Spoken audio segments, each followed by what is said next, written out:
Hello human and welcome to UFO Stories.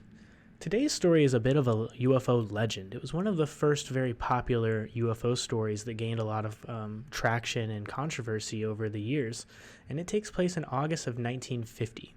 It's known as the legendary Mariana's footage, and what I find so interesting about it is because it was in the 1950s, it was far before any Photoshop or digital manipulation or any real way to fake footage. So what was recorded is really what they saw, and I think that makes things so much more interesting.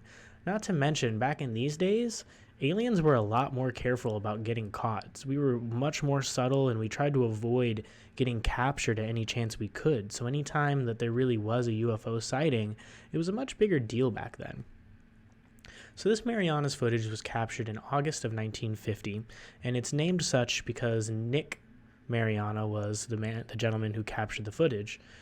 Nick Mariana was a baseball coach, and this particular morning he was at the baseball field early, just prepping it for a game that would go on later that day.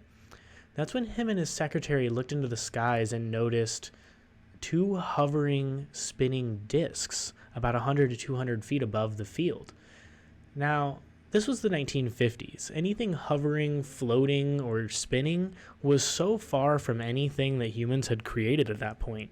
I mean, humans were just starting to swap propeller planes for jet engines at this time, so VTOL technology was years and years and years out of the question at this point. Well, he managed to run back to his car, grab his camera, and capture the footage in time to capture the discs spinning. When he submitted it to the government, however, they tried to debunk it as just two fighter jets, as the reflection of the bottom of the fighter jets. Now, Nick admitted to seeing two fighter jets in the area, and the U.S. Air Force later confirmed that there were two fighter jets in the area, but the footage he captured clearly shows those jets separately from the UFOs. Now, even though the government debunked this footage, it came out later that they had only debunked a portion of the footage that Mariana submitted. He came out saying that there was much more footage than what they were using as their evidence. And a lot of people just weren't convinced that it was these fighter jets. So for the next 10 years after this footage was captured, many investigations took place over the footage.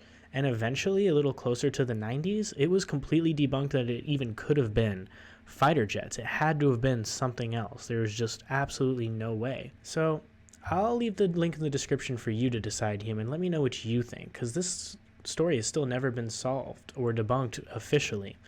So let me know what you think, and I'll see you on the next episode.